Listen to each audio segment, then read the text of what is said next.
একটি ছোট গ্রামে থাকত আমিনা নামে এক মেয়ে। তাদের পরিবার ছিল খুব গরিব। রাতে বিদ্যুৎ থাকত না, ছোট্ট কুপির আলোতেই পড়াশোনা করত আমিনা। একদিন তার মা অসুস্থ হয়ে পড়লেন।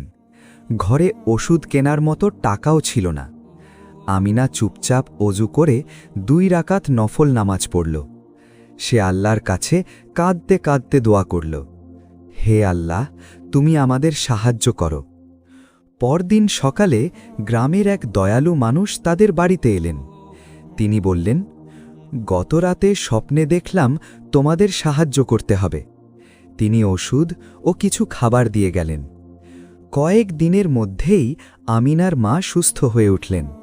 আমিনা বুঝল, আল্লাহ কখনো বান্দার দোয়া ফিরিয়ে দেন না। শিক্ষা: কষ্ট যত বড়ই হোক, আল্লাহর উপর ভরসা রাখলে সাহায্য অবশ্যই আসে।